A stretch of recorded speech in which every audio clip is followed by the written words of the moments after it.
ઉમરેઠના શ્રી સ્વામિનારાયણ મંદિરના સંકલ્પ સિદ્ધ શ્રી ઘનશ્યામ મહારાજ તથા અનાદિ મૂળ અક્ષર મૂર્તિ સદગુરુ યોગીવર્ય શ્રી ગોપાળાનંદ સ્વામીના કૃપા પ્રદાતા અને યશોભોક્તાથી ઉમરેઠના વડતાલ તાબાના શ્રી સ્વામિનારાયણ મંદિરના 20મા પાટોત્સવ નિમિત્તે ઉમરેઠ સ્વામિનારાયણ મંદિર દ્વારા દ્વિદશાબ્દી મહોત્સવની ઉજવણી આધ્યાત્મિક ઉન્નતિના આદર્શ પરમ પૂજ્ય સદગુરુ સ્વામી શ્રી રઘુવીર ચરણદાસજીના અધ્યક્ષસ્થાને શરૂ કરવામાં આવેલ છે.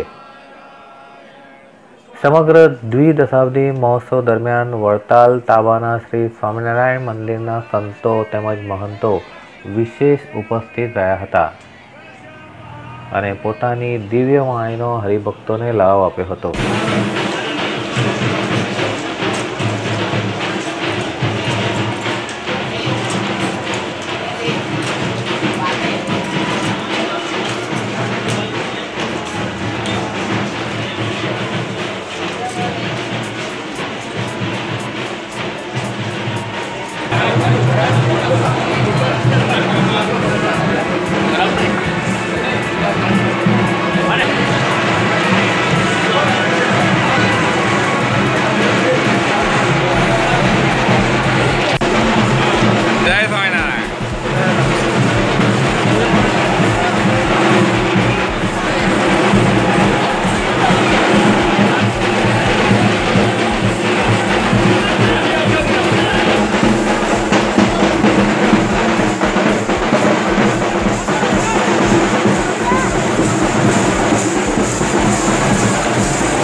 ઉમરેઠ સંતરામ ગાદીના મહંત પૂજ્ય ગણેશદાસજી મહારાજે પણ ખાસ ઉપસ્થિત રહ્યા હતા અને તેમને પોતાની વાણીનો લાભ ભક્તોને આપ્યો હતો.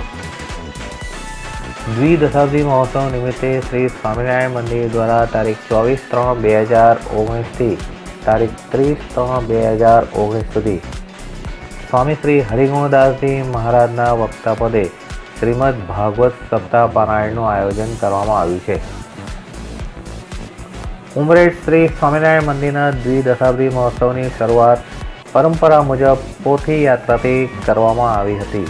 તે મુજબ પોથી યાત્રા કથા પારાયણના મુખ્ય યજમાન જયંતભાઈ નટવરલાલ ચોકસીના નિવાસસ્થાનથી સવારે 7:30 કલાકે નીકળી હતી અને નગરના રાજમાર્ગો પર થઈ કથા મંડપ SNDT મેદાન ખાતે પહોંચી હતી. પોથી યાત્રામાં વડતાલ તેમજ અમદાવાદ દેશથી પધારેલા સંતો જોડાયા હતા.